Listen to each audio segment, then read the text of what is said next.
Sa Cebu City, na hit and run ng humaharurot na motor ang isang tumatawid. Nakuwanan po sa video ang disgrasya. Ang sangkot, motorsiklo na nagbeating the red light.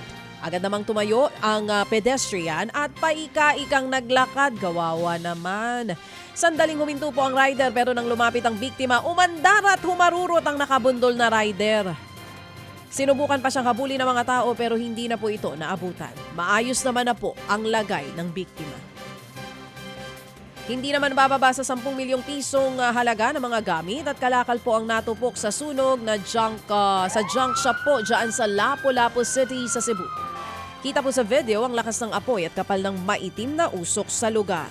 Nahirapan po ang mga bumbero sa pag-apula dahil sa dami ng plastik at gulong sa lugar. Inabot ng 5 oras bago tuluyang naapula ang sunog.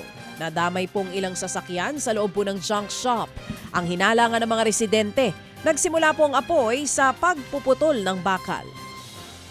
Samantala nilooban ng 4 na armadong lalaki ang isang gasolinahan sa Antipolo sa Rizal.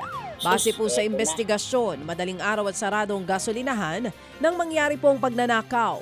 Nakita lang ng remote CCTV operator na nasa main office ng mga kawatan.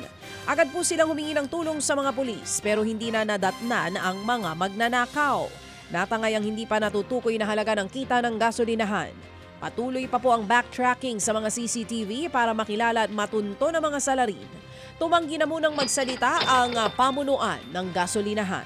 Mga kapatid, para sa iba pang mga balita at impormasyon, sundan niyo po kami sa X, Instagram, Facebook at syempre sa TikTok, True Network PH. Mag-subscribe din po kayo sa aming YouTube channel, True Network. May website din po tayo, truenetwork.ph at pwede niyo rin po kaming mapanood sa Channel 19 ng aming True FM TV. Lagi pa rin makinig sa radyo dito po sa 105.9 True FM dahil dito, lagi po sa'yo, kapatid.